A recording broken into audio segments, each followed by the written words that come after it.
मुंबई की दोपहर की चिलचिलाती धूप सूर्या एम्पायर की कांच की दीवारों से टकराकर चारों ओर एक असहनीय चमक पैदा कर रही थी। इस गगनचुंबी इमारत की विशाल छाया के नीचे धूल भरी सड़क के किनारे राघवेंद्र का एक छोटा सा चाय का स्टॉल था। यहां की हवा में उबलते दूध, ताजी कुट्टी हुई अदरक और पुरानी लकड़ी के जलने की गंध का एक अजीब सा मिश्रण हमेशा बना रहता था। राघवेंद्र, जिसे आसपास के लोग केवल राघु कहकर पुकारते थे, शांति से अपने काम में मगन रहता था, मानो वह इस भीड़भाड़ से दूर किसी दूसरी दुनिया में हो। राघु का पहनावा अत्यंत साधारण था। एक पुराना सूती कुर्ता जिसके रंग समय के साथ फीके पड़ गए थे और एक घिसी हुई लुंगी। उसके चेहरे पर हमेशा एक सौम्य मुस्कान रहती थी, जो उन लोगों के लिए एक रहस्य थी जो उसे रोज देखते थे। लोग उसे केवल एक साधारण छायवाला समझते थे, जिसकी नियति केवल दूसरों की प्यास बुझाना और उनके झूठे बर्तन साफ करना था। लेकिन उसकी आंखों की गहराई में एक ऐसी बुद्धिमत्ता छिपी थी जिसे समझने की फुर्सत इस भागती हुई महानगरीय भीड़ में शायद ही किसी के पास थी। सूर्या एम्पायर के भीतर काम करने वाले सफेदपोश कर्मचारी जब बाहर निकलते तो वे राघु के पास केवल अपनी थकान मिटाने के लिए रुकते थे। उनके लिए वह चाय की दुकान बस एक जरूरत थी, कोई मानवीय संबंध नहीं। राघु इन सबको बड़े ध्यान से देखता था, उनकी बातचीत, उनका अहंकार और उनकी आंखों में छिपी असुरक्षा की भावना। वह समझता था कि धन और पद की चमक अक्सर इंसान के भीतर की दयालुता को निगल जाती है। फिर भी वह हर किसी को उसी सम्मान के साथ चाय का कुल्हड़ थमाता था, जैसे वह भगवान की सेवा कर रहा हो। सवेरे से ही स्टोव की आंच के सामने खड़े रहने के कारण राघु का माथा पसीने से भीग जाता था, लेकिन उसने कभी शिकायत नहीं की। उसके लिए यह केवल एक काम नहीं, बल्कि एक साधना थी, जिसे उसने अपने जीवन के एक विशेष उद्देश्य के लिए चुना था। वह जानता था कि मिट्टी के इन कुल्हड़ों में केवल चाय नहीं, बल्कि आम आदमी के संघर्ष और उम्मीदों का स्वाद भी समाहित है। शहर की इस आपाधापी में वह एक स्थिर पत्थर की तरह था, जिसके चारों ओर समय की लहरें टकराकर वापस लौट जाती थीं। धीरे धीरे दोपहर ढलने लगी और सूर्या एम्पायर के मुख्य द्वार से लोगों का सैलाब बाहर आने लगा। इनमें से अधिकांश लोग अपने मोबाइल फोन में डूबे हुए थे, जैसे उनके पास आसपास की दुनिया को देखने का समय ही ना हो। राघु ने फुर्ती से चाय के कई कुल्हड़ तैयार किए और उन्हें लकड़ी की मेज पर सजा दिया।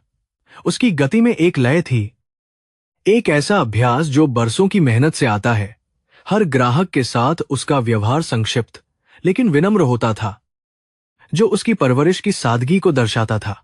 तभी एक आलीशान मर्सिडीज कार इमारत के ठीक सामने आकर रुकी, जिससे निकलने वाले धुएं ने वातावरण को और भी दूषित कर दिया।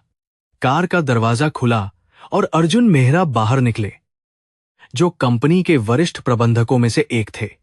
उनके चेहरे पर छाई कठोरता और चाल में भरा अभिमान साफ बयां कर रहा था कि वे खुद को दूसरों से श्रेष्ठ समझते हैं। उनके महंगे इत्र की खुशबू ने पल भर के लिए अदरक की महक को दबा दिया। अर्जुन ने अपनी घड़ी की और देखा और चेहरे पर झुंझलाहट के भाव साफ दिखने लगे।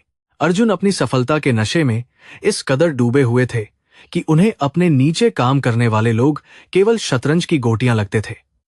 उनके लिए मानवीय मूल्य केवल किताबों की बातें थीं, जिनका व्यावहारिक जीवन में कोई स्थान नहीं था। वे सीधे राघु के स्टॉल की ओर बढ़े और उनके जूतों की खटखट ने वहां खड़े अन्य लोगों को हटने पर मजबूर कर दिया। राघु ने उन्हें आते देखा और हमेशा की तरह अपनी शांति बनाए रखी। उसने महसूस किया कि आज की दोपहर कुछ अलग होने वाली है, क्योंकि अहंकार का सामना सरलता से होने जा रहा था। अरे ओ चाय वाले, जल्दी से एक कड़क अदरक वाली चाय दे, और याद रख, दूध ताजा होना चाहिए। अर्जुन ने आदेशात्मक स्वर में कहा। उनकी आवाज में वह तिरस्कार था जो अक्सर अमीर लोग गरीबों के प्रति दिखाते हैं। राघु ने बिना कुछ कहे एक नया कुल्हड़ उठाया और चाय छानना शुरू किया। उसने अर्जुन की आंखों में झांकने की कोशिश नहीं की, क्योंकि वह जानता था कि वहां केवल सत्ता का अंधकार मिलेगा। चाय की गर्म भाप राघु के चेहरे पर पड़ रही थी, लेकिन उसका ध्यान केवल अपने कार्य की पूर्णता पर केंद्रित था। इसी बीच अर्जुन का फोन बजने लगा और वे किसी डील के बारे में ऊंची आवाज में चिल्लाकर बात करने लगे। उनके शब्द अभद्र थे और वे सामने वाले को बुरी तरह डांट रहे थे। क्रोध के कारण उनके हाथ कांप रहे थे और चेहरे की नसें तन गई थीं। राघु ने बड़ी सावधानी से चाय का कुल्हड़ मेज पर रखा और धीरे से बोला, साहब, आपकी चाय तैयार है। लेकिन अर्जुन का ध्यान फोन पर ही था और उन्होंने बिना देखे चाय के कुल्हड़ की ओर अपना हाथ तेजी से बढ़ाया, जो एक बड़ी दुर्घटना का कारण बना। अर्जुन का हाथ कुल्हड़ से जोर से टकराया और उबलती हुई चाय सीधे उनके महंगे डिजाइनर सूट पर गिर गई। चाय के गर्म छींटे राघु के हाथों और छाती पर भी पड़े, जिससे उसे तेज जलन महसूस हुई। लेकिन अर्जुन को अपनी शारीरिक पीड़ा से ज्यादा अपने कीमती कपड़ों की चिंता थी। उन्होंने एक जोरदार चीख मारी और अपना फोन मेज पर पटक दिया। आसपास खड़े लोग सन्न रह गए और सबकी निगाहें उस छोटे से स्टॉल पर टिक गईं। अर्जुन का चेहरा गुस्से से तमतमा उठा था और उनकी आंखें खून की तरह लाल हो गईं। तेरी हिम्मत कैसे हुई मुझ पर चाय गिराने की, जानता है इस सूट की कीमत क्या है? तेरी पूरी खानदान बिक जाएगी, फिर भी इसकी भरपाई नहीं कर पाएगा, अर्जुन ने दहाड़ते हुए कहा। उन्होंने राघु का कॉलर पकड़ा और उसे झटके से अपनी ओर खींचा। राघु की आंखों में डर नहीं था, बल्कि एक गहरी शांति थी जो अर्जुन को और भी ज्यादा भड़का रही थी। आसपास के लोग केवल मूक दर्शक बने रहे, क्योंकि कोई भी इस शक्तिशाली मैनेजर के खिलाफ बोलने का साहस नहीं जुटा पा रहा था। अन्याय सरेआम हो रहा था, लेकिन चुप्पी हर तरफ थी। अर्जुन ने राघु को एक जोरदार धक्का दिया, जिससे वह पीछे रखे बर्तनों के ढेर पर जा गिरा। कांच के कुछ गिलास टूट गए और राघु के हाथ से खून बहने लगा। तुम जैसे सड़क छाप लोग इस सुंदर इमारत के बाहर एक बदसूरत दाग की तरह हो, अर्जुन ने चिल्लाते हुए आगे कहा। उन्होंने अपनी जेब से कुछ नोट निकाले और उन्हें राघु के चेहरे पर फेंक दिया, मानो पैसा हर घाव को भर सकता हो। यह अपमान केवल एक व्यक्ति का नहीं, बल्कि उस पूरी श्रमजीवी जमात का था जो रोज अपनी गरिमा की लड़ाई लड़ती है। राघु चुपचाप जमीन पर बैठा रहा और उसने उन नोटों को छुआ तक नहीं। उसने अपनी कलाई से बहते खून को देखा और फिर अर्जुन की ओर देखा, जिसमें अब घृणा नहीं बल्कि दया का भाव था। वह सोच रहा था कि इंसान कितना भी अमीर क्यों न हो जाए, अगर उसके भीतर संवेदना नहीं है तो वह सबसे गरीब है। अर्जुन ने अपना सूट साफ करने की कोशिश की, लेकिन चाय का गहरा दाग जिद्दी था। उन्होंने एक बार फिर राघु को गालियां दी और बड़बड़ाते हुए अपनी कार की ओर बढ़ गए, अपनी पीछे अपमान की एक गहरी खाई छोड़ते हुए। अर्जुन के जाने के बाद भीड़ धीरे धीरे छंटने लगी, जैसे कुछ हुआ ही न हो। लोगों के लिए यह केवल एक मनोरंजन का दृश्य था, जिसे वे अगले मोड़ पर भूल जाने वाले थे। राघु ने धीरे धीरे खुद को संभाला और टूटे हुए कांच के टुकड़ों को बीनने लगा। उसके शरीर में दर्द था, लेकिन उसका मन पूरी तरह स्थिर था। वह जानता था कि कर्म का चक्र घूमता है और आज जो हुआ वह केवल एक शुरुआत थी। उसने महसूस किया कि इस व्यवस्था में बदलाव लाने का समय अब बहुत करीब आ गया है। तभी एक कोमल हाथ राघु के कंधे पर पड़ा और उसे सहारा देकर उठाने की कोशिश की। यह अनन्या थी। धाना तोजा बात हरा को भी एतोजा कोमल हाथ राघु के कंधे पर उठाने की कोशिश की। तोजा बात हारा कोमल हाथ हरा कोमल के कंधे पर उठाने की कोशिश की, जो उसी कंपनी में एक कनिष्ठ लेखाकार के रूप में काम करती थी। उसकी आंखों में राघु के लिए सच्ची चिंता और अर्जुन के व्यवहार के प्रति गहरी घृणा थी। भैया, आप ठीक तो हैं? आपको डॉक्टर के पास जाना चाहिए, उसने नम्रता से कहा। राघु ने उसे देखा और पहली बार उसके चेहरे पर एक वास्तविक मुस्कान आई। अनन्या उन गिने चुने लोगों में से थी जो इस कंक्रीट के जंगल में अपनी इंसानियत बचाए हुए थे। अनन्या ने अपना रुमाल निकाला और राघु के जख्म पर बांधने लगी। अर्जुन सर हमेशा ऐसे ही करते हैं, वे किसी को इंसान नहीं समझते, उसने उदास स्वर में कहा। राघु ने देखा कि अनन्या खुद भी काफी थकी हुई और परेशान लग रही थी। शायद वह भी कारपोरेट जगत की उसी निर्दयी चक्की में पिस रही थी जहां केवल मुनाफे को पूजा जाता है। उसने महसूस किया कि यहां केवल वह अकेला पीड़ित नहीं है, बल्कि उसके जैसे सैकड़ों लोग इस व्यवस्था के शिकार हैं। अनन्या की दयालुता ने उसके संकल्प को और भी मजबूत कर दिया। बेटी, तुम चिंता मत करो। मिट्टी के बर्तन जब टूटते हैं तो वे वापस मिट्टी में ही मिल जाते हैं, लेकिन इंसान का घमंड जब टूटता है तो वह कहीं का नहीं रहता। राघु ने शांत स्वर में कहा। अनन्या उसकी बातों की गहराई को समझ नहीं पाई, लेकिन उसे राघु की आवाज में एक अजीब सा आश्वासन महसूस हुआ। उसने उसे कुछ दवाइयां लेने की सलाह दी और वापस ऑफिस की ओर चल दी। राघु उसे जाते हुए देखता रहा और फिर अपने बिखरे हुए सामान को व्यवस्थित करने लगा। शाम की धुंध अब शहर को अपनी आगोश में ले रही थी। सूरज की अंतिम किरणें सूर्या एम्पायर के शिखर को छू रही थीं, जिससे वह सोने की तरह चमक रहा था। लेकिन राघु जानता था कि यह चमक केवल बाहरी है, अंदर का अंधेरा बहुत घना है। उसने आज के अपमान को अपने दिल में एक कील की तरह गाड़ लिया था, जो उसे उसके वास्तविक कर्तव्य की याद दिलाती रहेगी। वह यहां केवल चाय बेचने नहीं आया था, बल्कि अपने पिता के साम्राज्य की जड़ों को परखने आया था। उसे एहसास हुआ कि जड़ें सड़ चुकी हैं और उन्हें नए सिरे से सींचने की जरूरत है। उसने अपनी दुकान बंद की और अपना झोला कंधे पर लटका लिया।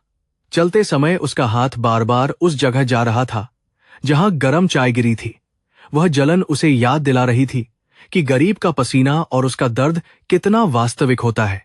वह मुंबई की तंग गलियों से होता हुआ अपने छोटे से कमरे की ओर बढ़ने लगा, जहां की खामोशी में उसे अपने पिता की आवाज सुनाई देती थी।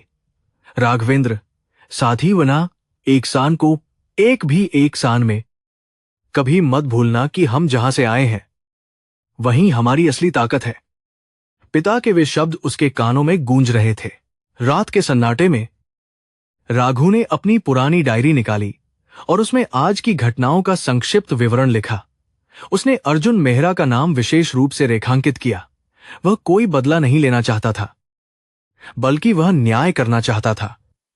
उसके लिए यह केवल एक व्यक्तिगत अपमान नहीं था, बल्कि उस पूरी व्यवस्था का चेहरा था जिसे उसने बदलने की शपथ ली थी। उसने खिड़की से बाहर चमकते हुए सूर्या एम्पायर के लोगों को देखा। कल एक नया सवेरा होने वाला था, जिसकी कल्पना अर्जुन जैसे लोगों ने कभी सपने में भी नहीं की होगी। रात का सन्नाटा धीरे धीरे मुंबई की उन तंग गलियों को अपनी आगोश में ले रहा था, जहां राघु का छोटा सा कमरा स्थित था।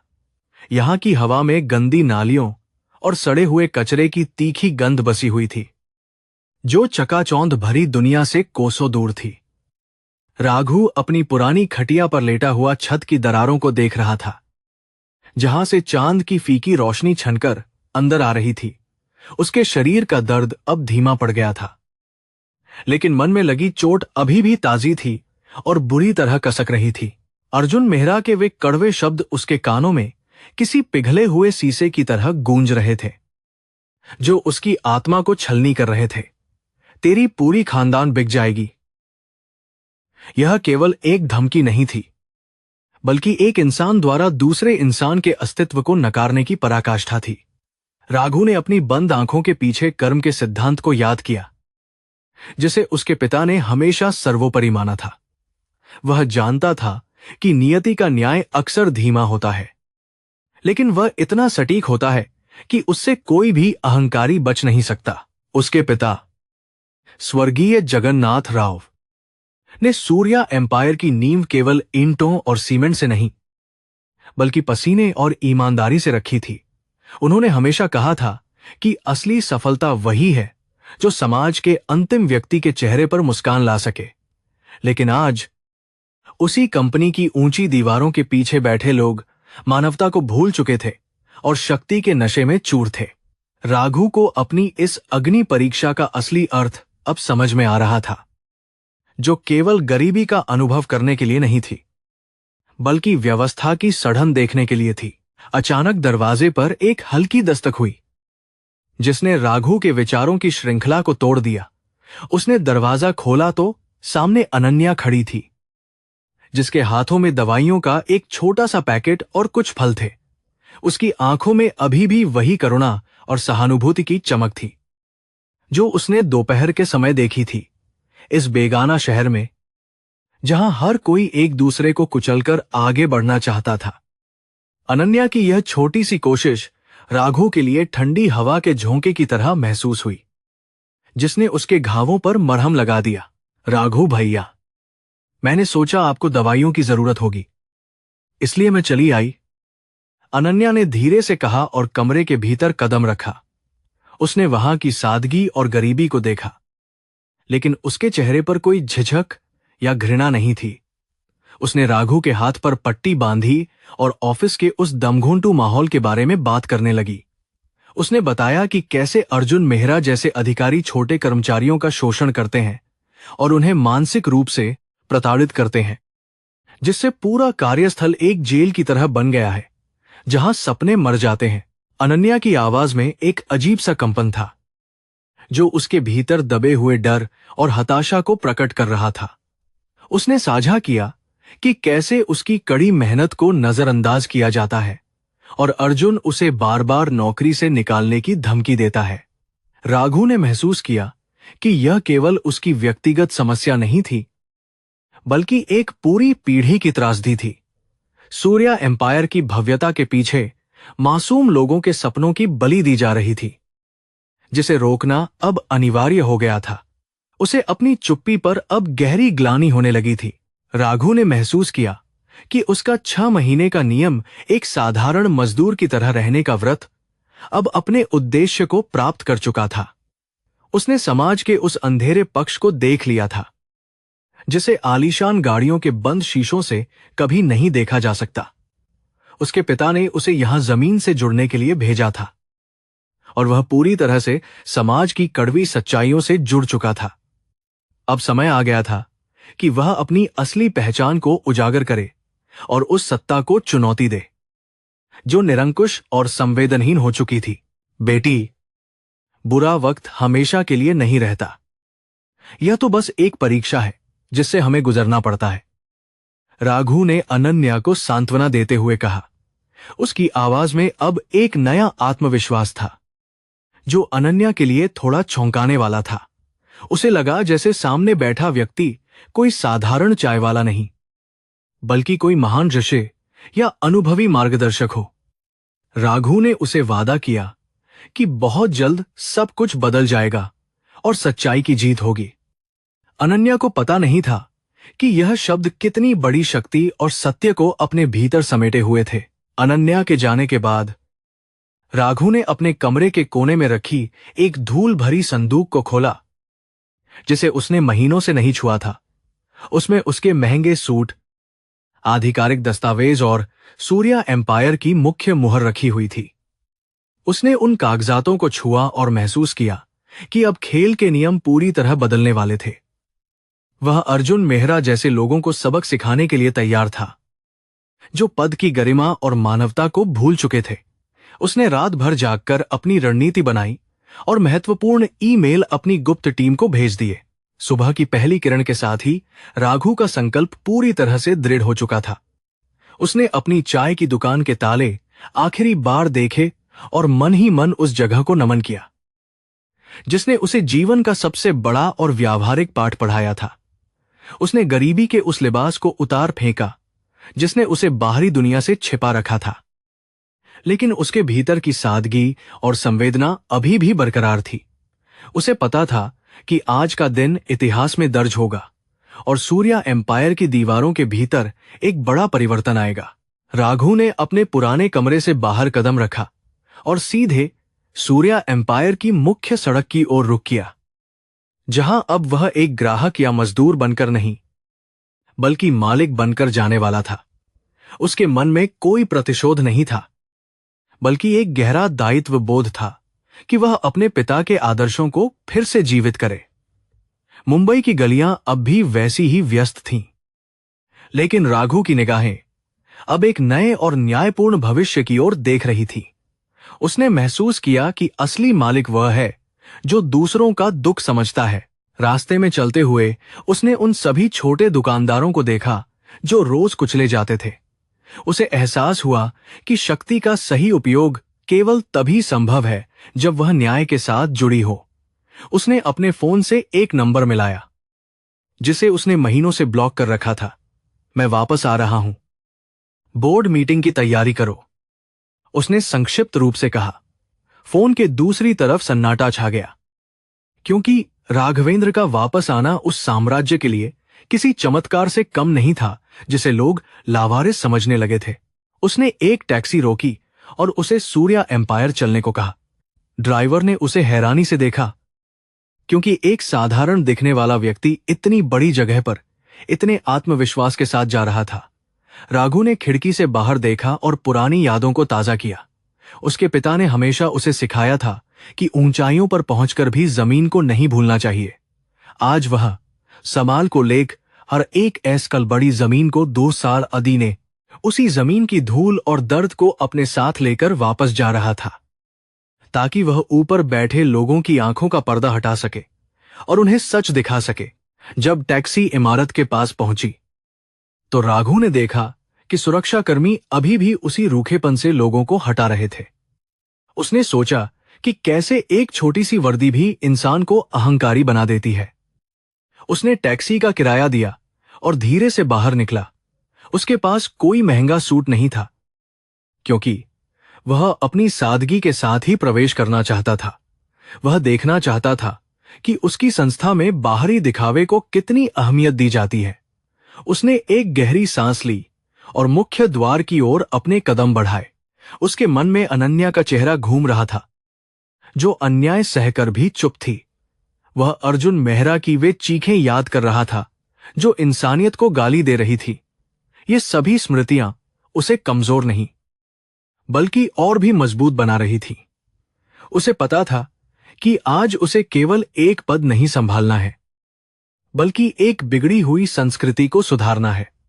सूर्या एम्पायर की भव्यता अब उसे डरा नहीं रही थी, बल्कि उसे चुनौती दे रही थी। वह इस चुनौती को स्वीकार करने के लिए पूरी तरह तैयार और संकल्पित था। इमारत के भीतर प्रवेश करते समय उसे वही अदरक वाली चाय की खुशबू महसूस हुई जो उसके स्टॉल से आती थी। शायद यह उसके दिमाग का वहम था या फिर उसकी जड़ों की पुकार। उसने गार्ड की ओर देखा जिसने उसे कल धक्का दिया था। गार्ड ने उसे पहचाना नहीं और फिर से उसे दूर हटने का इशारा किया। राघु ने मुस्कुराकर उसकी ओर देखा और अपनी जेब से अपना असली पहचान पत्र निकाला। जैसे ही गार्ड की नजर उस कार्ड पर पड़ी, उसके हाथ कांपने लगे और उसका चेहरा पीला पड़ गया। सर, आप। गार्ड की आवाज गले में ही फंस गई। राघु ने उसके कंधे पर हाथ रखा और धीरे से बोला, शांति रखो, अपना काम करो, मैं बस घर वापस आया हूं। उसने लिफ्ट की ओर कदम बढ़ाए, जहां से वह सीधे सत्ता के शिखर पर पहुंचने वाला था। लिफ्ट की आईने वाली दीवारों में उसने अपना अक्स देखा। वही राघु, वही सादगी, लेकिन अब उसके पीछे सूर्या का पूरा साम्राज्य खड़ा था। वह जानता था कि अब से हर फैसला केवल मुनाफे के लिए नहीं, बल्कि इंसानियत के लिए भी लिया जाएगा। जैसे जैसे लिफ्ट ऊपर जा रही थी, राघु का हृदय शांत होता जा रहा था। उसे पता था कि अर्जुन मेहरा ऊपर अपनी मीटिंग में व्यस्त होगा, अनभिज्ञ कि उसका काल ऊपर आ रहा है। यह कोई फिल्मी बदला नहीं था, बल्कि कर्मों का वह हिसाब था जो हर किसी को चुकाना पड़ता है। राघु ने अपनी कलाई की चोट को सहलाया, जो अब एक पदक की तरह लग रही थी।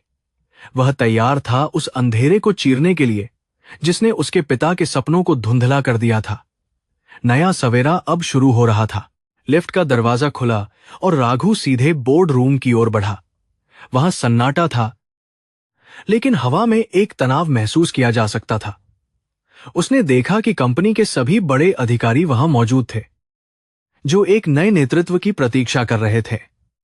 राघवेंद्र ने कमरे में प्रवेश किया और सीधे मुख्य कुर्सी की ओर बढ़ा। सबकी निगाहें उस पर टिकी थीं, कुछ हैरानी से और कुछ अविश्वास से उसने अपनी पुरानी सादगी में ही बोलना शुरू किया, और उसकी आवाज में वह वजन था जो केवल अनुभव और सत्य से आता है। नमस्कार, मैं राघवेंद्र राव हूं, आपकी कंपनी का मालिक और आपका नया साथी, उसने शांत स्वर में कहा। पूरे कमरे में मानो बिजली गिर गई हो। अर्जुन मेहरा, जो कोने में खड़ा था, के हाथ से पानी का गिलास छूटकर गिर गया। वही दृश्य फिर से दोहराया गया, लेकिन इस बार स्थितियां पूरी तरह से उलट चुकी थीं। राघु ने अर्जुन की आंखों में सीधे देखा, जहां अब केवल गहरा खौफ समाया हुआ था। न्याय की प्रक्रिया अब आधिकारिक रूप से शुरू हो चुकी थी और सूर्य अपनी पूरी चमक के साथ उदय हुआ था। बोर्ड रूम के भीतर का सन्नाटा इतना गहरा था कि वहां मौजूद हर व्यक्ति के सांस लेने की आवाज भी साफ सुनाई दे रही थी। राघवेंद्र, जिसे कल तक सब एक मामूली छायवाला समझ रहे थे, आज उसी कंपनी की सबसे ऊंची कुर्सी के सामने अडिग खड़ा था। उसकी आंखों में वही पुरानी सौम्यता थी, लेकिन अब उसमें सत्ता का वह तेज भी जुड़ गया था जिसे नजरअंदाज करना नामुमकिन था। बोर्ड के सदस्य एक दूसरे का चेहरा देख रहे थे, मानो वे किसी सपने में हों। वे समझ नहीं पा रहे थे कि यह चमत्कार है या कोई धोखा। अर्जुन मेहरा के पैरों के नीचे से जैसे जमीन खिसक गई थी। उसका पूरा शरीर थर-थर कांप रहा था और माथे पर पसीने की बूंदें चमकने लगी थी। कल जिस व्यक्ति को उसने सड़क का कीड़ा कहा था, आज वही उसका भाग्य विधाता बनकर उसके सामने खड़ा था। उसके दिमाग में वे सभी गालियां और अपमानजनक शब्द गूंजने लगे जो उसने राघु पर बरसाए थे। उसे अब समझ आ रहा था कि उसने केवल एक चाय वाले का नहीं, बल्कि साक्षात सूर्या का अपमान किया था। उसका अहंकार अब रेत के महल की तरह ढह रहा था। आप सभी के चेहरों पर हैरानी देख सकता हूं, और यह स्वाभाविक भी है। राघवेंद्र ने अपनी गंभीर आवाज में बोलना शुरू किया। उसकी आवाज में कोई क्रोध नहीं था, बल्कि एक ऐसी शांति थी जो तूफान आने से पहले की होती है। उसने बताया कि कैसे उसके पिता जगन्नाथ राव ने उसे इस अग्नि परीक्षा पर भेजा था ताकि वह कंपनी के असल स्वरूप को बाहर से देख सके। उसने पिछले 6 महीनों में जो कुछ भी देखा और दो भी एक सामने सहा, वह इस साम्राज्य की नींव हिला देने के लिए काफी था। वहां मौजूद हर निदेशक सन्न रह गया। राघु ने बोर्ड के सदस्यों की ओर देखते हुए कहा कि ऊंचे दफ्तरों में बैठकर वे लोग शायद यह भूल गए हैं कि इस कंपनी का असली आधार वे छोटे कर्मचारी और मेहनतकश लोग हैं जो सड़क पर पसीना बहाते हैं।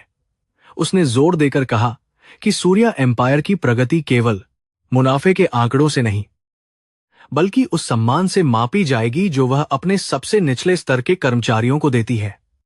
कमरे में बैठे बड़े बड़े निदेशकों ने शर्म से अपनी नजरें नीची कर लीं, क्योंकि वे जानते थे कि वे रास्ता भटक चुके हैं और केवल सत्ता के भूखे बन गए हैं। अर्जुन ने कांपती आवाज में कुछ कहने की कोशिश की। सर, मुझे माफ कर दीजिए, मुझे पता नहीं था कि आप। लेकिन राघवेंद्र ने हाथ के इशारे से उसे चुप कर दिया। वह माफी बहुत देर से आई थी और उसमें पछतावा कम, अपनी नौकरी बचाने की छटपटाहट ज्यादा थी। राघु ने उसकी ओर देखते हुए केवल इतना कहा कि अज्ञानता किसी के अपमान का बहाना नहीं हो सकती। उसने अर्जुन को याद दिलाया कि कल जो चाय सड़क पर गिरी थी, उसकी कीमत किसी भी डिजाइनर सूट और पद की गरिमा से कहीं अधिक कीमती और पवित्र थी। राघु ने मुख्य सचिव को आदेश दिया कि तुरंत कंपनी के सभी कर्मचारियों की एक आम सभा बुलाई जाए। वह चाहता था कि उसकी वापसी का संदेश केवल बोर्ड रूम तक सीमित न रहे, बल्कि हर उस व्यक्ति तक पहुंचे जो इस इमारत में काम करता है। सुरक्षा कर्मियों और चपरासियों, जिन्होंने उसे अंदर आने से रोकने की कोशिश की थी, उनके चेहरे डर से सफेद पड़ चुके थे। लेकिन राघु ने उन्हें डराने के बजाय यह महसूस कराया कि आज से नियम और व्यवहार दोनों बदलने वाले हैं। न्याय की गूंज अब पूरी इमारत में सुनाई देने वाली थी। उसने मेज पर रखे पानी के गिलास को देखा और उसे मिट्टी के उस कुल्हड़ की याद आई जिसे अर्जुन ने तोड़ दिया था। उसने महसूस किया कि यहाँ की ठंडी हवा और मखमली कुर्सियां उस इंसानियत को सोख लेती हैं जो एक गरीब की झोपड़ी में आसानी से मिल जाती है। राघवेंद्र ने संकल्प लिया कि वह इस कॉरपोरेट संस्कृति के भीतर उस कुल्हड़ वाली सादगी को वापस लाएगा। उसके लिए यह केवल एक पद की वापसी नहीं थी, बल्कि एक खोए हुए आदर्श की पुनर्स्थापना थी, जिसे उसके पिता ने बड़ी मेहनत से संजोया था। इसी बीच अनन्या को बोर्ड रूम में बुलाया गया। वह अंदर आते समय डरी हुई थी। उसे लगा कि शायद अर्जुन की किसी गलती का खामियाजा उसे भुगतना पड़ेगा। लेकिन जैसे ही उसकी नजर मुख्य कुर्सी पर बैठे राघु पर पड़ी, वह ठिठक गई। उसकी आंखें फटी की फटी रह गईं और वह अपनी जगह पर जड़ हो गई। कल जिस व्यक्ति की उसने मरहम पट्टी की थी, जिसे उसने एक बेसहारा छायवाला समझा था, वह आज पूरे साम्राज्य का स्वामी बनकर बैठा था। उसकी हैरानी का कोई ठिकाना नहीं था और वह शब्दहीन खड़ी रही। राघवेंद्र ने अनन्या को देखकर अपनी कुर्सी छोड़ी और उसके पास जाकर विनम्रता से हाथ जोड़े। शुक्रिया बेटी, कल तुमने न केवल मेरे घाव भरे, बल्कि मेरी इस उम्मीद को भी जिंदा रखा कि इस दुनिया में इंसानियत अभी बाकी है, उसने नम्रता से कहा। बोर्ड रूम में मौजूद हर व्यक्ति यह देखकर चकित था कि कंपनी का मालिक एक कनिष्ठ कर्मचारी के सामने इतना झुक सकता है। अनन्या की आंखों में आंसू आ गए, क्योंकि उसे समझ आ गया था कि उसकी ईमानदारी और निस्वार्थ दया का फल उसे ईश्वर ने दे दिया है। राघवेंद्र ने खिड़की से बाहर देखते हुए मुंबई के उस क्षितिज को निहारा जहां गगनचुंबी इमारतें और झुग्गियां एक साथ अस्तित्व में थीं। उसने कहा कि सूर्या एम्पायर का प्रकाश अब केवल ऊंची मंजिलों तक सीमित नहीं रहेगा, बल्कि वह उन अंधेरी गलियों तक भी पहुंचेगा जहां लोग बुनियादी सुविधाओं के लिए तरस रहे हैं। उसने घोषणा की कि आज से कंपनी के मुनाफे का एक बड़ा हिस्सा उन लोगों के कल्याण के लिए जाएगा जो समाज के हाशिए पर खड़े हैं। यह घोषणा बोर्ड के सदस्यों के लिए किसी बड़े वित्तीय झटके से कम नहीं थी। अर्जुन मेहरा को लग रहा था कि वह किसी डरावने सपने में है जहां से वह जाग नहीं पा रहा। उसे अपनी बरसों की मेहनत और रसूख मिट्टी में मिलता हुआ दिखाई दे रहा था। उसने हमेशा सोचा था कि वह अपनी चालाकी और कड़कपन से किसी को भी दबा सकता है, लेकिन आज वह खुद सत्य के भारी वजन के नीचे दबा जा रहा था। उसे एहसास हुआ कि उसने जिस गरीब को तुच्छ समझा था, उसके पास वह शक्ति थी जो पल भर में उसके घमंड को चकनाचूर कर सकती थी। उसका अहंकार ही उसका सबसे बड़ा शत्रु बन गया। राघवेंद्र ने आगे कहा कि वह कंपनी के पिछले 5 वर्षों के रिकॉर्ड की गहन जांच करवाएगा। उसे संदेह था कि अर्जुन जैसे अधिकारियों ने पद का दुरुपयोग कर न केवल कर्मचारियों का शोषण किया है, बल्कि वित्तीय अनियमितताएं भी की हैं। कमरे में मौजूद कुछ अन्य अधिकारी भी अब कांपने लगे थे, क्योंकि उन्हें अपनी पुरानी गलतियों के उजागर होने का डर सता रहा था। राघु की निगाहें हर चेहरे को पड़ रही थी, जैसे वह उनकी आत्मा के भीतर छिपे रहस्यों को देख पा रहा हो। पारदर्शिता अब कंपनी का नया मंत्र होने वाली थी। एक सच्चा नेता वह नहीं होता जो दूसरों पर शासन करता है, बल्कि वह होता है जो दूसरों की सेवा के लिए खुद को समर्पित कर देता है। राघु ने दृढ़ता से कहा। उसने स्पष्ट किया कि सूर्या एम्पायर में अब योग्यता और चरित्र को चापलूसी से ऊपर रखा जाएगा। उसने सभी को चेतावनी दी कि जो कोई भी अपनी शक्ति का अहंकार दिखाएगा, उसे कंपनी में एक पल के लिए भी बर्दाश्त नहीं किया जाएगा। उसके शब्दों में वह अधिकार था जिसे चुनौती देने की हिम्मत किसी में नहीं थी। अनुशासन अब भय पर नहीं, बल्कि सम्मान पर आधारित था। ऑफिस के गलियारों में यह खबर आग की तरह फैल चुकी थी कि कल का चाय वाला ही असल में मालिक है। कर्मचारी काम छोड़कर खिड़कियों और दरवाजों से झांकने लगे ताकि वे उस करिश्माई व्यक्ति की एक झलक देख सके। हर तरफ चर्चा और फुसफुसाहट का माहौल था, जिसमें डर और खुशी दोनों का मिश्रण था। जो लोग राघु का मजाक उड़ाते थे, वे अब अपने केबिनों में छिपने की कोशिश कर रहे थे। एक ही दिन में पूरे संगठन की ऊर्जा पूरी तरह से बदल गई थी, जो एक नए और बेहतर युग का स्पष्ट संकेत था। राघवेंद्र ने माइक उठाया और पूरी कंपनी को संबोधित करते हुए एक छोटा सा भाषण दिया।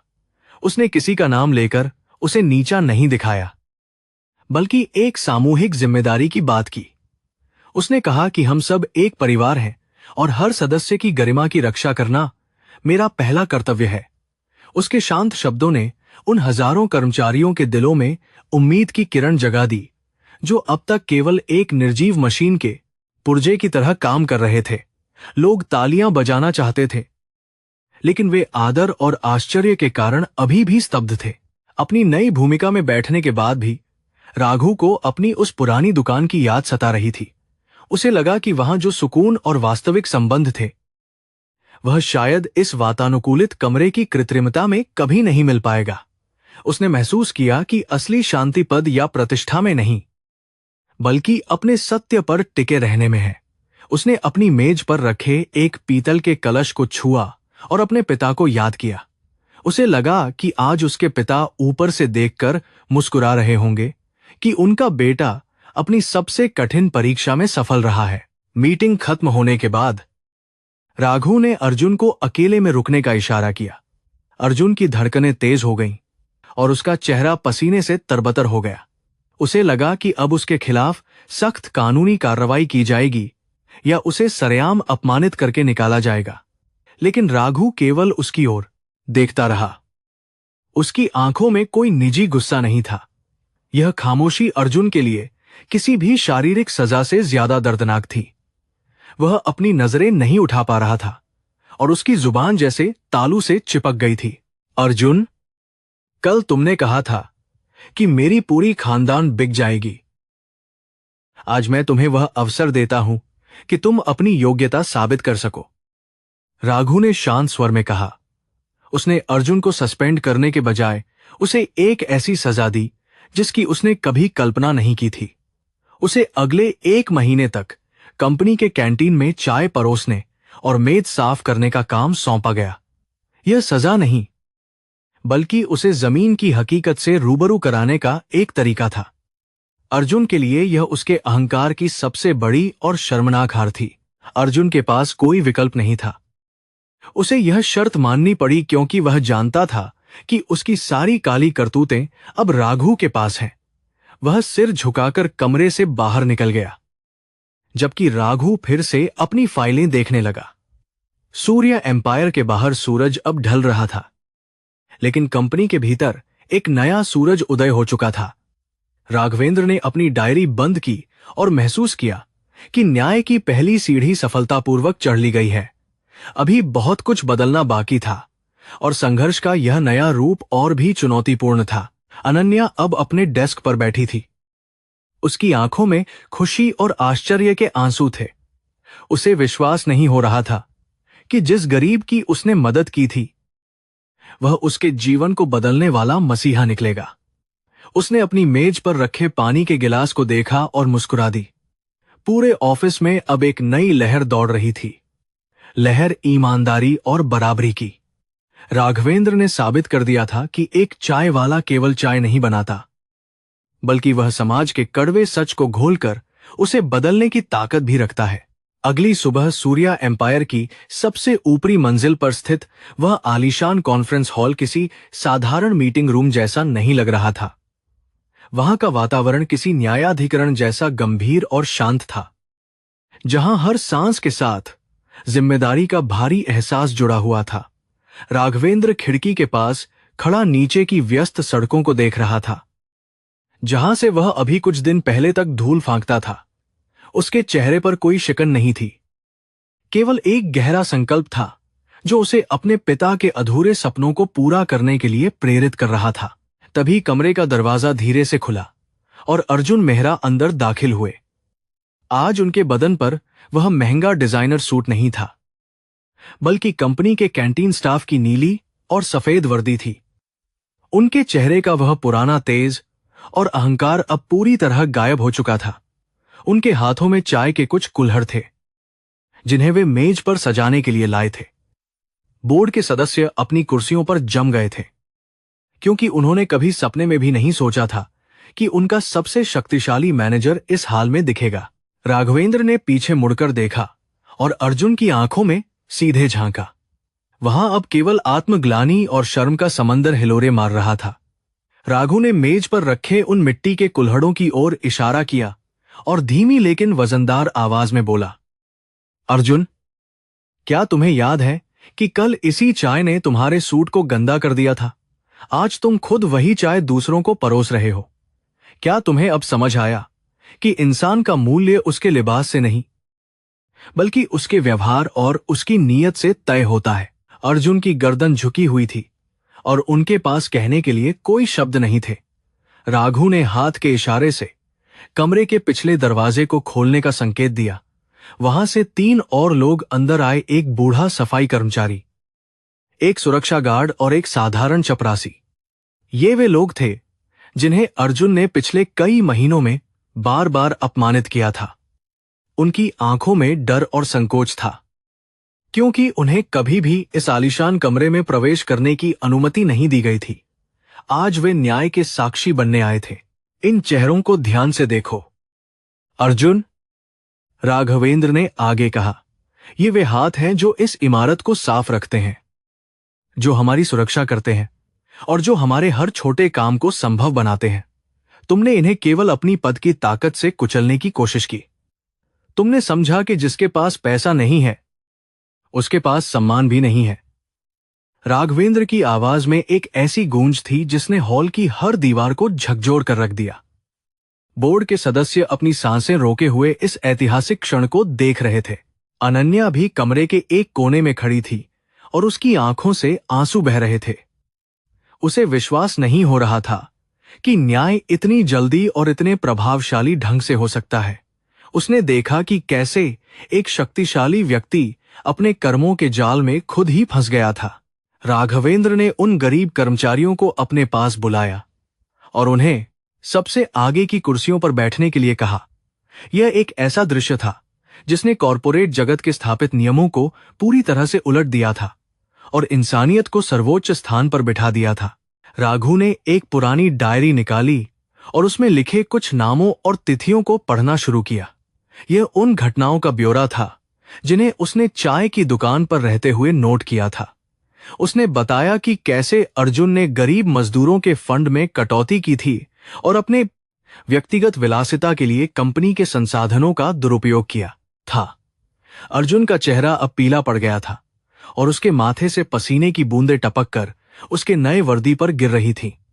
उसके पास अपनी सफाई में कहने के लिए कुछ भी नहीं था। न्याय केवल सजा देने का नाम नहीं है, बल्कि सुधार का एक अवसर भी है। राघवेंद्र ने शांत स्वर में कहा। उसने बोर्ड के सदस्यों की ओर देखते हुए स्पष्ट किया कि सूर्या एम्पायर की प्रगति का आधार अब नैतिकता होगी। उसने अर्जुन की ओर देखा और कहा कि तुम्हारी सबसे बड़ी सजा यह नहीं है कि तुम चाय परोस रहे हो, बल्कि यह है कि आज तुम्हें उस इंसान से नजरें मिलाने की हिम्मत नहीं हो रही है जिसे तुमने कल तुच्छ समझा था। अहंकार का सबसे बड़ा विनाश शर्मिंदगी के रूप में ही होता है। बूढ़े सफाई कर्मचारी रामू काका ने धीमी आवाज में कहा, साहब, हमें कोई बदला नहीं चाहिए। हम तो बस इतना चाहते हैं कि हमें भी इंसान समझा जाए।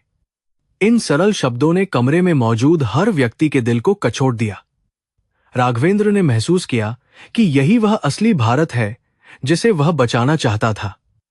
उसने रामू काका के हाथ पकड़े और उनसे वादा किया कि आज के बाद इस कंपनी का कोई भी कर्मचारी कभी खुद को अकेला या कमजोर महसूस नहीं करेगा। न्याय की यह जीत केवल कागजों पर नहीं थी। अर्जुन मेहरा को अब एहसास हो रहा था कि जिस ऊंचाई पर वे बैठे थे वह असल में कितनी खोखली थी। उन्होंने अपनी पूरी जिंदगी केवल पैसा कमाने और दूसरों को दबाने में लगा दी थी, लेकिन आज उन्हें पता चला कि असली दौलत दुआओं और सम्मान में होती है। उन्होंने पहली बार अपनी कुर्सी और पद के मोह को त्याग कर राघवेंद्र के चरणों में झुकने की कोशिश की, लेकिन राघु ने उन्हें रोक दिया। नहीं अर्जुन, अगर झुकना ही है तो अपने कर्मों के सामने झुको और उनसे क्षमा मांगो, राघु ने गरिमा के साथ कहा। राघवेंद्र ने घोषणा की कि कंपनी के भीतर एक नैतिकता परिषद का गठन किया जाएगा, जिसकी अध्यक्षता ये साधारण कर्मचारी करेंगे। बोर्ड के सदस्य इस बात से थोड़े असहज थे, लेकिन राघु के दृढ़ निश्चय के आगे किसी की बोलने की हिम्मत नहीं हुई। उसने समझाया कि जब तक निचले स्तर के लोगों की आवाज नेतृत्व तक नहीं पहुंचेगी, तब तक कोई भी संगठन वास्तव में सफल नहीं हो सकता। यह एक ऐसी क्रांति थी जिसकी गूंज पूरे देश के कॉरपोरेट जगत में सुनाई देने वाली थी। हॉल के बाहर खड़े सैकड़ों कर्मचारी, जो लाइव स्ट्रीमिंग के जरिए यह सब देख रहे थे, उनकी आंखों में एक नई उम्मीद जग गई थी। उन्हें लगा कि अब वे केवल मजदूर नहीं, बल्कि इस बड़े परिवार के सम्मानित सदस्य हैं। राघवेंद्र ने न केवल एक अहंकारी व्यक्ति को उसकी जगह दिखाई थी, बल्कि पूरी व्यवस्था के घावों पर मरहम लगाया था। हवा में अब अदरक वाली चाय की खुशबू नहीं, बल्कि न्याय और समानता की ताजी हवा महसूस हो रही थी। सूर्या एम्पायर का अर्थ अब वास्तव में सार्थक हो गया था। मीटिंग के अंत में राघवेंद्र ने अर्जुन से कहा कि उसे अगले 1 साल तक इसी तरह जमीन पर रहकर काम करना होगा, ताकि वह मानवता का असली पाठ सीख सके। यदि वह इसमें सफल रहा तो उसे एक नया मौका दिया जाएगा। यह न्याय का वह रूप था जिसमें प्रतिशोध की भावना कम और सुधार की इच्छा अधिक थी। राघवेंद्र ने सिखाया कि एक सच्चा राजा वही है जो दंड देते समय भी प्रजा के भले की सोचता है। अर्जुन ने नम आंखों से इस फैसले को स्वीकार किया और वहां से चला गया। अनन्या ने राघवेंद्र के पास जाकर उसे धन्यवाद दिया, लेकिन राघु ने मुस्कुराकर कहा, धन्यवाद तो मुझे तुम्हारा करना चाहिए, जिसने मुझे उस अंधेरी रात में रास्ता दिखाया। उसने अनन्या को कंपनी के नए कल्याण विभाग का प्रमुख नियुक्त किया। अनन्या को लगा जैसे उसके सपनों को पंख मिल गए हों। वह जानती थी कि अब वह उन लोगों की मदद कर पाएगी जो उसी की तरह संघर्ष कर रहे थे। राघवेंद्र ने अपनी दूरदर्शिता से एक ऐसी टीम तैयार की थी जो दिल से काम करने वाली थी। शाम को जब राघवेंद्र अपनी चाय की उस पुरानी दुकान के पास से गुजरा, तो उसने देखा कि वहां अब कोई दूसरा गरीब लड़का दुकान चला रहा था। उसने वहां रुककर एक चाय का कुल्हड़ लिया और फुटपाथ पर बैठकर उसे पीने लगा। उसे महसूस हुआ कि उसकी आत्मा आज अधिक शांत और तृप्त है। आलीशान कैबिन और मखमली कुर्सियां उसे वह सुकून नहीं दे सकती थीं, जो उस मिट्टी के कुल्हड़ की खुशबू में था। वह जान चुका था कि कर्म का फल हमेशा मीठा होता है, बशर्ते उसे ईमानदारी से बोया गया हो। तभी उसकी नजर एक छोटी सी चींटी पर पड़ी, जो एक शक्कर के दाने को खींचकर ले जा रही थी। उसे लगा कि इंसान भी इस चींटी की तरह ही है, जो अपने छोटे से संसार में बहुत संघर्ष करता है, लेकिन जब अहंकार के कारण वह दूसरों का रास्ता रोकने लगता है, तो नियति उसे उसकी सीमाओं का ज्ञान करा देती है। राघवेंद्र ने उस चींटी को बाधा नहीं पहुंचाई, बल्कि उसे रास्ता दिया। उसके मन में अब किसी के प्रति कोई कटुता नहीं थी, केवल एक गहरा बोध था। सूर्या एम्पायर की इमारत अब सूर्यास्त की लालिमा में नहा रही थी। यह रोशनी अब केवल कांच की दीवारों पर नहीं चमक रही थी, बल्कि उन लोगों के चेहरों पर भी थी जो अब तक अंधेरे में जी रहे थे। राघवेंद्र ने अपनी आंखें मूंद लीं और अपने पिता की छवि को याद किया। उसे महसूस हुआ कि उसके पिता का आशीर्वाद आज उसके साथ है। उसने एक लंबी सांस ली और महसूस किया कि एक बड़ा अध्याय समाप्त हुआ है, लेकिन एक नया और सुंदर भविष्य अभी सामने खड़ा है। रात के आकाश में तारे चमकने लगे थे, जो शायद राघवेंद्र की सफलता का उत्सव मना रहे थे। उसने अपनी डायरी में आखिरी बार लिखा कि पद अस्थायी है, लेकिन चरित्र स्थायी। उसने आज के दिन को अपने जीवन की सबसे बड़ी उपलब्धि माना, न कि उस दिन को जब उसे पहली बार करोड़ों की संपत्ति मिली थी। उसे पता था कि कल फिर से सूरज उगेगा और वह अपने साथ नई चुनौतियां लाएगा, लेकिन अब वह उन चुनौतियों का सामना करने के लिए पूरी तरह तैयार था। राघवेंद्र ने महसूस किया कि उसकी यात्रा अभी समाप्त नहीं हुई है, बल्कि यह तो बस एक नई शुरुआत है। उसे अभी बहुत से अर्जुन को सुधारना था और बहुत सी अनन्या को सहारा देना था। उसने ठान लिया था कि वह अपने साम्राज्य को केवल मुनाफे की मशीन नहीं रहने देगा। वह उसे करुणा और न्याय का एक जीवंत उदाहरण बनाएगा। उसके कदमों में अब एक नई ऊर्जा थी और उसके दिल में एक अटूट शांति, जो केवल सत्य के मार्ग पर चलने से ही प्राप्त होती है। जैसे जैसे वह अपनी कार की ओर बढ़ा, उसे पीछे से किसी ने पुकारा। वह रामू काका थे, जो अपनी साइकिल पर घर जा रहे थे। उन्होंने रुककर राघवेंद्र को हाथ जोड़कर प्रणाम किया और उनके चेहरे पर जो मुस्कान थी वह किसी भी अरबों डॉलर की डील से ज्यादा कीमती थी। राघवेंद्र ने भी झुककर उनका अभिवादन किया। यह क्षण साबित कर रहा था कि सत्ता जब सरलता से मिलती है तो वह सबसे सुंदर रूप धारण कर लेती है। न्याय का सूर्य अब अपने पूरे वैभव के साथ चमक रहा था। सूर्या एम्पायर के गलियारों में अब एक नई सुबह का एहसास हो रहा था, जहां डर की जगह सम्मान ने ले ली थी। हर सुबह जब कर्मचारी दफ्तर पहुंचते तो उन्हें वह पुरानी घुटन महसूस नहीं होती थी, बल्कि एक अपनापन मिलता था। राघवेंद्र ने यह सुनिश्चित किया था कि ऊंचे पदों पर बैठे लोग अब जमीन से जुड़े रहें। कंपनी की दीवारों पर अब केवल मुनाफे के ग्राफ नहीं, बल्कि उन मजदूरों की कहानियां भी थीं जिन्होंने इस साम्राज्य को अपने खून पसीना से सींचा था। कैंटीन के एक कोने में अर्जुन मेहरा पसीने से तरबतर होकर झूठे बर्तन साफ कर रहे थे। उनके हाथों में कभी महंगी घड़ियां चमकती थीं, लेकिन आज वे हाथ राख और साबुन से सने हुए थे। शुरू में उन्हें यह सब बहुत अपमानजनक लगा, लेकिन धीरे धीरे उन्हें समझ आने लगा कि मेहनत का कोई भी काम छोटा नहीं होता। हर बार जब वे किसी कर्मचारी को चाय का कुल्हड़ थमाते, उन्हें राघु की वह शांत मुस्कान याद आती जो उनके अहंकार को आईना दिखा रही थी। एक दिन एक बूढ़ा छपरासी अर्जुन के पास चाय लेने आया, जिसे अर्जुन ने कभी सरेआम डांटा था। अर्जुन ने कांपते हाथों से उसे चाय दी और अपनी नजरें झुका लीं। उस बूढ़े व्यक्ति ने अर्जुन के कंधे पर हाथ रखा और कहा, साहब, चाय बहुत अच्छी बनी है, बिल्कुल वैसी ही जैसी राघु भैया बनाते थे। अर्जुन की आंखों में अचानक आंसू आ गए, क्योंकि उन्हें पहली बार किसी की दुआ और प्रशंसा का असली मतलब समझ आया था, जो पद से नहीं मिलती। राघवेंद्र अपने दफ्तर की कांच वाली दीवार से यह सब देख रहा था। उसके दिल में अर्जुन के प्रति कोई नफरत नहीं बची थी, बल्कि उसे खुशी थी कि एक इंसान अपनी आत्मा को वापस पा रहा है। उसने अनन्या को बुलाया और नए सूर्या फाउंडेशन के दस्तावेजों पर हस्ताक्षर किए। अब वह पुराना चाय का स्टॉल केवल एक दुकान नहीं रहने वाला था, बल्कि वह उन गरीब बच्चों के लिए एक पाठशाला बनने जा रहा था जो सड़कों पर भटकते थे और शिक्षा से वंचित रह जाते थे। अनन्या ने कल्याण विभाग की जिम्मेदारी को पूरी निष्ठा से निभाया। उसने कर्मचारियों के लिए मुफ्त स्वास्थ्य बीमा और उनके बच्चों के लिए छात्रवृत्ति योजनाएं शुरू की।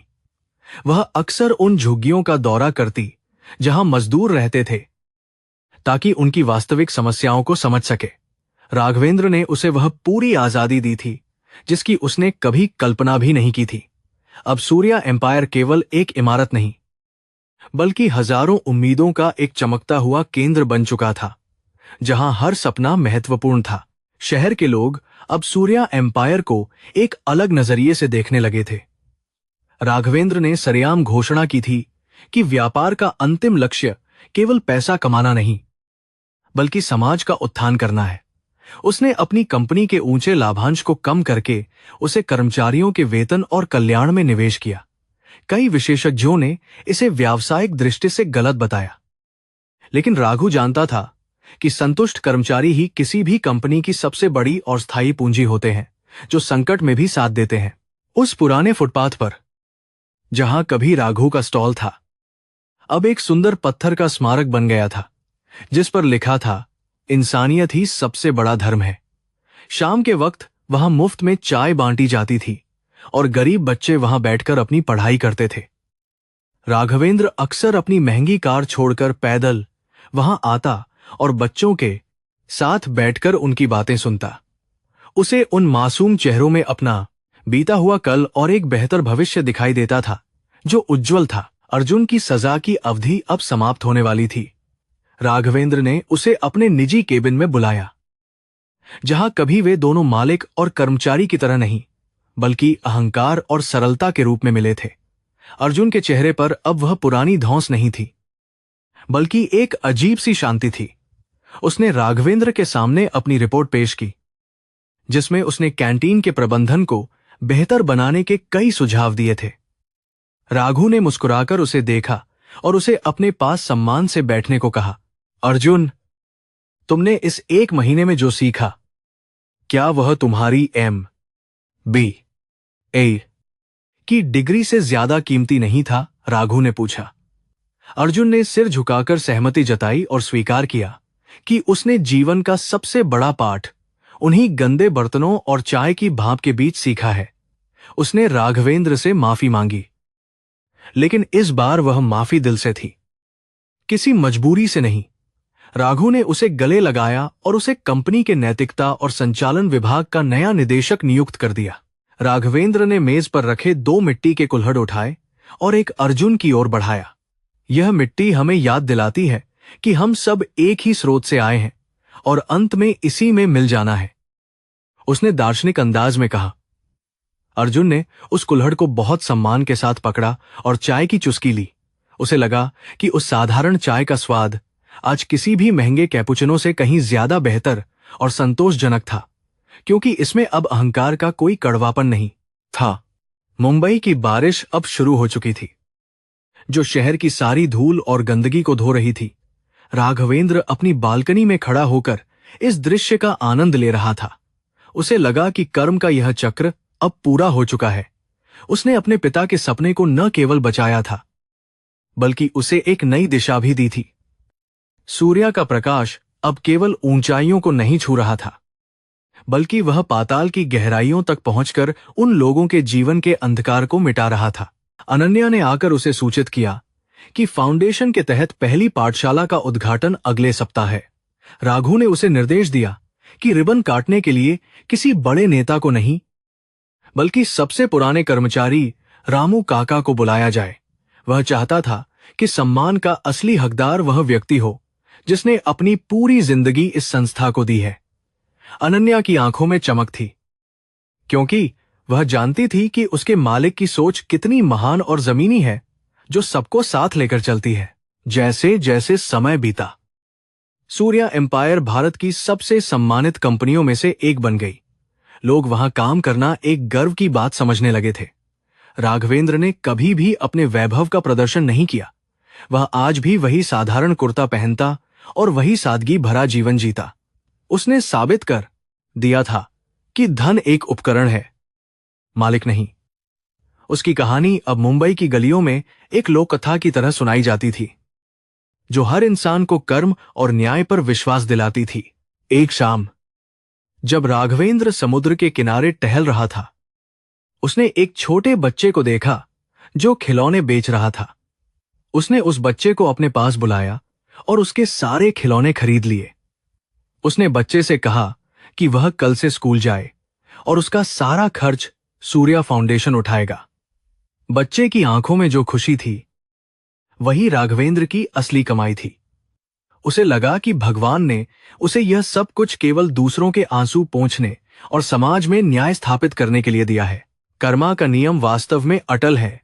जो हम दूसरों को देते हैं, वही हमारे पास लौटकर आता है। राघवेंद्र ने घृणा के बदले प्रेम दिया और अपमान के बदले सम्मान।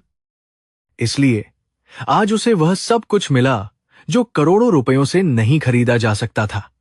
उसने महसूस किया कि असली मालिक वह नहीं है जिसके पास सबसे ज्यादा संपत्ति है, बल्कि वह है जिसके पास सबसे बड़ा दिल है।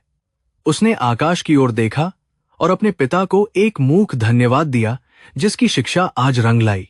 सूर्या एम्पायर की इमारत पर लगा हुआ सूरज का लोगो अब और भी तेज चमक रहा था। यह केवल धातु का एक टुकड़ा नहीं था, बल्कि उन हजारों दिलों की धड़कन थी जो न्याय और समानता में विश्वास करते थे। राघवेंद्र ने खिड़की बंद की और अपने काम में जुट गया। उसे पता था कि अभी बहुत कुछ करना बाकी है, लेकिन उसका रास्ता अब साफ था और उसके कदम मजबूत थे। वह एक ऐसा इतिहास रच रहा था जो युगों तक मानवता के उदाहरण के रूप में याद किया जाएगा। कहानी का अंत किसी आलीशान महल में नहीं, बल्कि उसी पुराने फुटपाथ पर हुआ जहां से सब शुरू हुआ था। राघु वहां बैठा था, हाथ में चाय का कुल्हड़ लिए, और उसके साथ अर्जुन और अनन्या भी थे। तीनों ने एक साथ चाय पी और पुरानी यादों को साझा किया। वहां अब कोई मालिक नहीं था और कोई कर्मचारी नहीं था, केवल 3 इंसान थे जो एक दूसरे का सम्मान करते थे। यही वह समाज था जिसका सपना राघवेंद्र ने अपनी गरीबी के दिनों में देखा था। मिट्टी की वह सौंधी खुशबू आज भी राघु के रोम रोम में बसी हुई थी। उसने महसूस किया कि जीवन के हर कड़वे अनुभव ने उसे एक बेहतर इंसान बनाया है। उसने अपने जीवन की इस अग्नि परीक्षा को सफलतापूर्वक पूरा किया था। वह अब केवल एक एक्सकान के बाद अंदरबा था। सफल उद्योगपति नहीं था, बल्कि वह मानवता का एक सच्चा दूत बन चुका था। उसके लिए अब हर दिन एक नया अवसर था, किसी के जीवन में थोड़ा सा उजाला लाने का और निःस्वार्थ भाव से समाज में प्यार बांटने का। रात की खामोशी में जब शहर सो गया, राघवेंद्र की आंखों में एक नई चमक थी। उसने अपनी डायरी का आखिरी पन्ना पलट दिया और उस पर बड़े अक्षरों में लिखा, न्याय ही ईश्वर है। उसने महसूस किया कि अब उसकी आत्मा पूरी तरह से मुक्त और शांत है। उसने लाइट बंद की और सोने चला गया, इस विश्वास के साथ कि कल का सूरज और भी अधिक उज्जवल और न्यायपूर्ण होगा। मानवता की जीत हो चुकी थी और सत्य का सूर्य अपनी पूरी महिमा के साथ उदित था। संवेदना और सहिष्णुता के इस सफर में राघवेंद्र ने सिखाया कि विनम्रता ही सबसे बड़ी शक्ति है। उसने दिखा दिया कि एक साधारण चायवाला भी अपनी ईमानदारी से पूरे साम्राज्य को बदल सकता है। सूर्या एम्पायर अब केवल एक नाम नहीं, बल्कि एक विचार बन चुका था। एक ऐसा विचार जो हर इंसान की गरिमा को सर्वोपरि मानता था। कहानी का अंत सुखद था, लेकिन उसकी गूंज अनंत थी, जो हर पीड़ित दिल को एक नई उम्मीद, साहस और आत्मबल दे रही थी।